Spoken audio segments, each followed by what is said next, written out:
అధికారుల నిర్లక్ష్య వైఖరి నశించాలి. అధికారుల నిర్లక్ష్య వైఖరి నశించాలి. ప్రభుత్వం మారిన అధికారుల నిర్లక్ష్య వైఖరి నశించాలి. అధికారుల నిర్లక్ష్య వైఖరి నశించాలి. పేదలకి న్యాయం జరగాలి. పేదలకి న్యాయం జరగాలి. పేదలకి న్యాయం జరగాలి. పేదలకి న్యాయం జరగాలి. జై జనసేన. జై జనసేన. జై జనసేన. జై జనసేన. జై జనసేన. జై జనసేన. పేదల బియ్యం బకాసులకు శిక్ష పడాలి. పేదల బియ్యం బకాసులకు శిక్ష పడాలి. సత్వరంగా న్యాయం చేయాలి. న్యాయం చేయాలి.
సపోజ్ ఒక డీలర్కు 200 టన్నులు తీరాలంటే వెళ్ళి వెయిట్ చేసి తీసుకోవాలంటే దాంట్లో తక్కువ ఉంటాయి.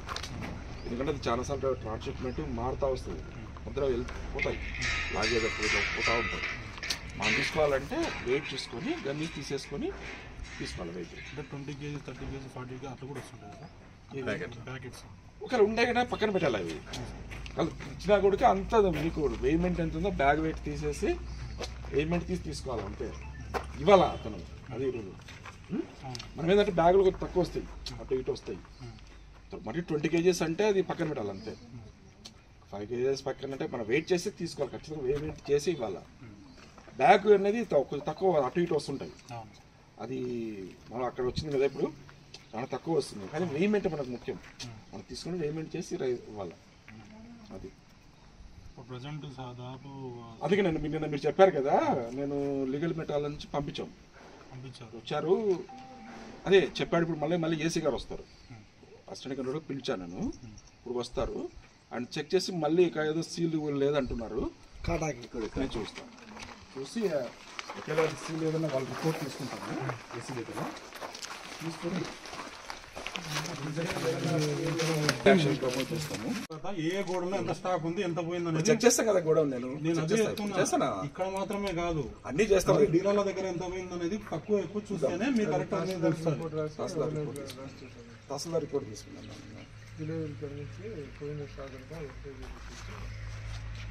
అది పేపర్ మీద కరెక్ట్ ఉంటుంది సార్. నెట్ వెయిట్ ఎంత పంపించినాడు అనేది వాళ్ళకి ఎంత కావాలో అంత పంపించినాం అనేది అది ఓకే ఉంటుంది. చేయమని చెప్పినారు, ఇంకా కాలేదు. కాబట్టి అన్నింటినీ ఎంక్వైరీ చేస్తేనే మనకి ఎన్ని కేలు తక్కువ వచ్చిందని క్లారిటీ వస్తుంది. బట్ ఇది కొంచెం ఓపికతో చేస్తేనే అవుతుంది. తాడిపత్రి రూరల్ మండలంలోని ఏదైతే స్టాక్ పాయింట్ అనే రేషన్ బియ్యానికి సంబంధించి ఉందో దాంట్లో అవకతవకలు జరుగుతున్నాయని చెప్పేసి నిన్న ప్రెస్ మీట్ పెట్టడం జరిగింది. దానికి సంబంధించిన ఆధారాలు కూడా ఏమైతే ఉన్నాయో వాళ్ళకి చూపించడం కూడా జరిగింది. జిల్లా అధికారులు వాళ్ళు వచ్చారు, ఇన్స్పెక్టర్ గారు వాళ్ళంతా వచ్చినప్పటికి కూడా సీల్ అనేది తీసివేయడం జరిగిందని చెప్పేసి వాళ్ళు కూడా చెప్పడం జరిగింది. సీల్ జరిగింది కానీ లోపల మాత్రం ఎటువంటిది ఏం జరగలేదని మాత్రం చెప్తున్నారు. దీన్ని ఎటువంటి పరిస్థితుల్లో మేము నమ్మడం లేదు. ఖచ్చితంగా దీంట్లో అయితే జరిగింది. దానికి సంబంధించి వీళ్ళు ఒప్పుకోవడం లేదు. కావాలంటే స్టాక్ పాయింట్లలో ఎక్కడైతే రేషన్ డీలర్ల షాపులలో ఉందో ఆ షాపులలోకి పోయి ఎంక్వైరీ చేయండి అని చెప్తే కదా, బయటకు పోయిన తర్వాత మేము చేయడానికి వీలు లేదు అని చెప్పి వీళ్ళు చెప్తున్నారు. కానీ ప్రతి ఒక్క స్టాక్ పాయింట్లలో తక్కువతో రేషన్ బియ్యం డెలివరీ అయిందనే విషయం అయితే స్పష్టంగా మాకైతే అర్థమైంది. దీనికి సంబంధించి పై వరకు ఏ విధంగా తీసుకెళ్లాలో ఆ విధంగా తీసుకెళ్తాం. అధికారులు నా మాత్రంగా వాళ్ళ వరకు వాళ్ళు చేస్తున్నట్టుగా చెప్తున్నారు, కానీ స్పష్టంగా దాంట్లో క్లియర్గా వేయింగ్ మిషన్ తక్కువ ఉంది. దాన్ని ఏ విధంగా ఓ చిప్ ఏదో పెడతారంటున్నారు, చిప్పు పెట్టినటువంటి తీయడం అనేది తెలియదు. ఖచ్చితంగా నేను ప్రెస్ మీట్ పెట్టాను, రేపు వస్తారని తెలుసు, దానికి సంబంధించి బయటకు తీస్తారని తెలియదా? తీసినాక పైన వాళ్ళు ఏదో వీడియో కాల్ చూసి దీంట్లో ఏం జరగలేదని చెప్పేసి దానిపైన ఉన్న అధికారి చెప్తాను. ఒక అధికారిని కాపాడుకోవడానికి ఇంకో అధికారుల వైఫల్యం చాలా ఉంది. గతంలో కూడా చెప్పాను, ఇప్పుడు జరుగుతూనే ఉంది. తాడిపత్రి నియోజకవర్గం డీలర్లందరికీ చెప్తా ఉన్నా, మీకు సంబంధించి తక్కువ ఏడైతే వచ్చినాయో ప్రతి దాంట్లో చెక్ చేస్తారు. మీరు తక్కువ వచ్చిందని చెప్పండి. ప్రజలందరికీ కూడా చెప్తున్నా, ప్రతి ఒక్కరితో కేజీ తక్కువ కాకుండా, ఒక గ్రామ్ తక్కువ కాకుండా మీరు వేయించుకోండి. మన హక్కును మనం వినియోగించుకుందాం. ఇదే తెలియజేస్తాను. దీని గురించి నాదన మనోహర్ గారి దృష్టికి అపాయింట్మెంట్ తీసుకున్నాను. త్వరలో వెళ్ళి కలిసి ఆయనకు తెలియజేస్తాను. దీనిపైన ఖచ్చితంగా చర్యలు తీసుకునే విధంగా నేను చేస్తాను. పేరు రమేష్ రెడ్డి, నేను ఇక్కడ district manager civil supply corporation.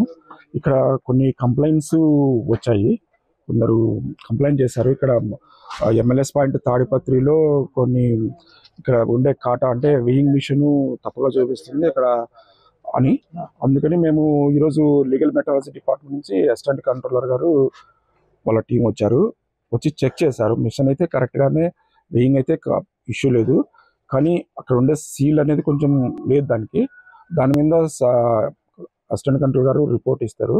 దానికి సంబంధించి సంబంధిత అధికారి అంటే ఇక్కడ ఎమ్మెల్యే స్వయం ఇన్ఛార్జ్ పైన క్రమశిక్షణ చర్యలు అయితే తీసుకుంటాము. ఇంకా అంతేకాక ఇంకా కొన్ని కంప్లైంట్స్ ఇక్కడ డీలర్స్ నుంచి వస్తున్నాయి. మనకు గన్నీస్ వెయిట్ ఇవ్వడం లేదని, ఖచ్చితంగా మనకు ఎస్ఓపి ప్రకారము గన్నీస్ వెయిట్ తీసేసి ఇవ్వాలి. అవన్నీ కూడా మనము స్ట్రిక్ట్గా ప్రతిసారి చెప్తూనే ఉన్నాము ఎమ్మెల్యే స్పాన్ ఇన్ఛార్జెస్ అందరికీ. మళ్ళీ ఒకసారి రియేటేట్ చేస్తున్నాము, ఎవరైతే దీనికి సంబంధించి వైలేట్ చేస్తారో వాళ్ళపైన కఠిన చర్యలు ఖచ్చితంగా తీసుకుంటాము. ఇప్పుడు దీని మీద కూడా ఇప్పుడు ఏమైనా ల్యాప్సెస్ ఇప్పుడు మన రిపోర్ట్లో ల్యాప్సెస్ ఐడెంటిఫై చేస్తే అసిస్టెంట్ కంట్రోలర్ ఖచ్చితంగా సంబంధిత అధికారులపై చర్యలు అయితే తీసుకుంటాం ఖచ్చితంగా. ప్రస్తుతానికైతే మన ఇక్కడ చూస్తే వెయింగ్ మిషన్ అయితే కరెక్ట్గానే పనిచేస్తుంది. సీలింగ్ ఇష్యూస్ ఎవరైతే రెస్పాన్సిబుల్ దానికి సంబంధించి చర్యలు అయితే తీసుకుంటాం. మన దగ్గర ఏదైతే వెయింగ్ మిషన్ ఉందో అది కరెక్ట్గా పనిచేస్తుంది, దానికి స్టాంపింగ్ లీగల్గా ఏమవసరం అన్ని చర్యలు అయితే తీసుకున్నాం. సర్టిఫైడ్ స్టాంపింగ్ ప్రతి సంవత్సరం చేపిస్తాం. మనకు నవంబర్లో చేపించాము, సర్టిఫికేట్ ఉంది. ఇప్పుడు మళ్ళీ సీల్ చేయించాము. అది మన దానికే మనం చెప్పగలం, కానీ బయట వాటికి అయితే చెప్పలేము. మన దగ్గర కరెక్ట్గా ఉందా చెక్ చేయించాం, మళ్ళీ ఒకసారి చెక్ చేయించాం. దానికి ఇక్కడి నుంచి ఏమి ఇస్తున్నాం అనేది ముఖ్యం.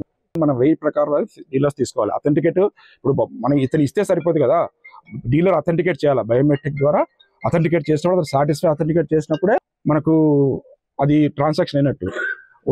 అట్లాగే మనకు స్టాండర్డ్ ఆపరేటింగ్ ప్రొసీజర్స్ ఉన్నాయి, దాని ప్రకారం ఏం చేయాలనేది స్పష్టంగా ఉంది. దాని ప్రకారం చేయాల్సిందే, అధికారికి వాళ్ళ ఇష్ట ప్రకారం ఉండదు. అది చేస్తాము. ఇక్కడ మన ఎమ్మెల్యేస్ పాయింట్ చేస్తాము. అక్కడ ఏమైనా ల్యాప్సెస్ ఉంటే చర్యలు తీసుకుంటాం. హమాలీల పైన మనకు కొన్ని కంప్లైంట్స్ వచ్చాయి, చర్యలు అయితే ప్రస్తుతానికి పెండింగ్లో ఉన్నాయి. యాక్షన్ తీసుకుంటాం వాళ్ళ మీద. దీనికైతే ఎవరైతే కారణమో వాళ్ళ మీద వాళ్ళ ఖచ్చితంగా తొలగిస్తాం తొందరలోనే. యాక్షనబుల్ ఇన్ఫర్మేషన్ వచ్చినప్పుడు ఖచ్చితంగా దాని మీద మనం యాక్షన్ తీసుకున్నాం, రిపోర్ట్ పంపించాము. ఇన్స్పెక్షన్ ఆఫీసర్ వచ్చారు, తహసీల్దార్ గారిని ఇక్కడ చేశారు. నేను ప్రతి డీలర్కి ఫోన్ చేసి పిలిపిస్తున్నాం ఇక్కడికి గోడౌన్కి. వాళ్ళు వచ్చిన తర్వాత మేము ఇక్కడ పేమెంట్ చేసే ఇస్తున్నాం. పేమెంట్ ప్రకారం పంపిస్తాం సార్. పేమెంట్ ప్రకారం మీ బేబీ పని చేయడం ఎవరు చెప్పారు అన్నమాట? మీ అధికారులు చెప్తున్నారు. ఇప్పుడు అధికారులు వచ్చారు, అధికారులు చెప్తున్నారు కదా పని చేస్తుంది. దాని మీద మన షాప్ నెంబర్ 5 శ్రీకాంత్ రెడ్డి అన్న వేసుకొని పోయినాడు. మొన్న పేమెంట్ ఇక్కడ చేసుకుపోయినాడు. ఆయనకు 67 క్వింటాల 73 కేజీల అలాట్మెంట్ ఉంది. అది తీసుకొచ్చి ఆయన బయట పేమెంట్ వేసినాడు. దానికి కొద్దిగా డిఫరెన్స్ ఉంది. బయట మా వరకు కరెక్ట్ గానే ఉంది. అది కూడా చెక్ చేసుకోవాలి మీరు. బయట కూడా మీరు ఎవరైతే మాకు ఇటు వరకే, మాకు ఈ ప్రెమిసెస్ దాటితే మాకు సంబంధం లేదు. పేమెంట్ అనేది మాకు ఇక్కడ వేసిస్తాము, తీసుకునే మాకేం తెలియదండి. 5వ నెంబర్ స్టోర్ డీలర్ మేము. మాకు దాదాపు మంత్ ప్రతి నెల అయితే బియ్యం అయితే స్టాక్ అయితే మాకు మిషన్ లో చూపిస్తున్నాయి, కానీ స్టోర్ లో బియ్యం అయితే తక్కువ వస్తున్నాయి. అక్కడ 2 times అనమాట. ఇక్కడికి వచ్చినాం, వెయిట్ మిషన్ వేయించుకున్నాం, బయటకు పోయి కార్డు వేయించుకుంటే తక్కువ వస్తుంది. వాళ్ళు RO పేపర్లు ఏమో 6,700 రాసిస్తారు. మనం బయట పోయి వేయించుకునే వాళ్ళకి మనకు 100 కేజీలు 150 కేజీలు డిఫరెంట్ వస్తున్నాయి. అది అడిగితే మాకు సంబంధం లేదంటున్నారు. ఇక్కడ గోడం ఇన్ఛార్జ్ అంటున్నారు. కాల్ చేసినాం 2 times అట్లా అని. లాస్ట్ టైం మాకు షుగర్ కూడా 20 kgs తక్కువ ఇచ్చినారు అనమాట. అతను లారీ డ్రైవర్ మామూలుగా యాక్చువల్గా మనకి ఎంచి ఇస్తాడు అక్కడ. అతని ముందరే మాకు ఇష్యూ వచ్చింది. ఆయన ఫోన్ చేసి ఇక్కడికి గేట్ దాటితే నాకు సంబంధం లేదంటున్నాడు. మాకు ఇక్కడ కాంపౌండ్ గేట్ దాటితే నాకు సంబంధం లేదంటాడు. అంటే మధ్యలో అమాలీలు తీసుకున్నారు, లారీ డ్రైవర్ తీసుకున్నారు అయితే తెలియదు మాకు. మీకు వెయింగ్ కాకోకుండా మోడల్ ప్రకారం ఏమైనా ఇచ్చారా? స్టార్టింగ్ లో అట్లా 2 months ఇచ్చినారు నా. అట్లా ఇవ్వడం వల్ల మనకైతే 200-300 kgs షార్టేజ్ వచ్చినాయి. మేము బయట కొనుక్కొని వేసిన సందర్భాలు కూడా ఉన్నాయి.